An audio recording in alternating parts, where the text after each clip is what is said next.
Hi, good evening, Buffalo. My name is Jeffrey Dietrich. I'm the CEO here at RareBird. I'm going to start off by asking a very simple question. By show of hands, how many of you had a cup of coffee today? Okay, so these lights are really, really bright, so I can't actually see you, but I hear a lot of noise, so I imagine a lot of hands went up. All right, 75% of us drink coffee every single week. 2/3 of us drink it every single day. It's America's favorite beverage, second to water. But every coffee drinker knows two things. First, don't drink too much. We all know our limit. Beyond that, you feel jittery, wired, anxious. Second, you know that exact time of the day where you have to stop drinking coffee. Might be noon, might be 3 p.m. Otherwise, you're at risk of not being able to fall asleep at night. So coffee is this really interesting product or beverage where we're drinking it every single day, but half of us say we don't actually like how it makes us feel. So there's this disconnect. And that's where we see the market opportunity. We've developed an entirely new type of coffee. It's a patented coffee called PX coffee. It's very simple. We just swapped out the caffeine for PX. It's a caffeine replacement that actually occurs naturally within our bodies, and our bodies actually want to make PX. The benefits, twofold. First, you're gonna feel better during the day, less jittery, less wired, less anxious. Second, you're gonna sleep better at night. So this is really a coffee that's better for mental wellness and better for sleep quality, which is very timely given that today is World Mental Health Day.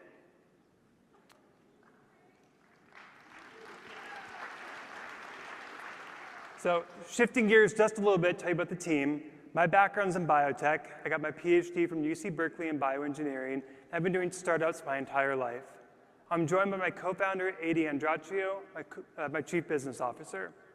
She launched the Impossible Whopper while at Burger King, and prior to that was in private equity. So it's really the combination of science as well as business. We're excited to be here in Buffalo for a bunch of different reasons, one of which is the great coffee culture. Second, the access to a tremendous talent. We have a $1.7 million grant from the National Science Foundation to deploy immediately in Buffalo, using it to build out an R&D facility. We already have a lease signed, as well as build out the world's first PX coffee roastery, slated to be opened in early 2026 or late 2025. Right? So we want this to be the hub by which all PX coffee in the world is manufactured. And it's going to be everywhere, whether it's undergrounds here in Buffalo, in Tim Hortons, or if it's in Starbucks. Right. Now, lastly, my mom always said, whenever you go to someone's house, especially a really nice house like this one, bring a gift. That's why we're giving everyone here today free PX coffee.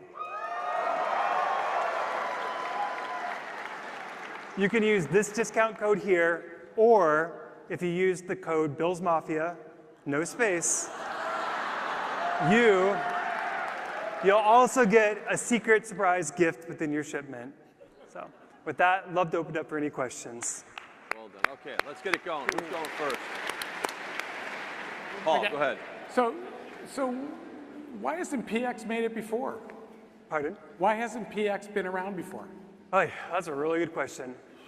So it's probably in part because I did my PhD on the enzymes that actually convert caffeine into PX. So I knew about it a long time ago and really began to explore, okay, what are the properties of this relative to caffeine? I myself am caffeine sensitive. It causes anxiety in me. So I just kind of put the puzzle pieces together and said, hey, let's make this happen. Okay. Candace. How are you going to get people to switch from decaf to PX? Because that's going to have to be a conversation, because right now everybody just thinks caffeinated or decaf. Yeah, so I think I would really think about decaf being as a separate category for people who don't want any type of stimulation, right? If you're going to have a cup of coffee, go to bed, you want decaf. This is a coffee that's going to wake you up, make you alert. So really think about it being a replacement for caffeinated coffee, not decaf coffee. Interesting. Jeff, please go ahead. Does it really feel as good as caffeine? Well, all right. So if you're a masochist, some people say they like that punch in the face in the morning from caffeine. I do. So if you want that, go for it, right? But if half of coffee drinkers, I don't think like that. So that's what we're going for. Megan, please. Yeah, can you tell us a little bit more about PX? You know, what is it? Where is it being manufactured, and how do you get it into the coffee? And then is there any sort of FDA regulations around? Okay, so let's break those questions down. First, PX itself. So the only place it occurs naturally is actually within the human body. So that 80% of the caffeine that we consume is converted by enzymes in our liver to PX. It just takes our body basically the entire day to do that conversion, so you never get to feel the PX, you're only feeling caffeine. Right? So we have this grant from the National Science Foundation to basically develop a biological route to produce PX using the exact same basically enzymes that our body uses, so a natural process. And then lastly, in terms of getting into the bean, we start with the very high quality decaffeinated coffee beans. The caffeine's been removed. We then infuse it with the PX. So the end result is a coffee that's roasted, brewed, tastes, smells exactly like any other. We wanted to have that exact ritual and coffee experience, just changing how you feel. Very cool.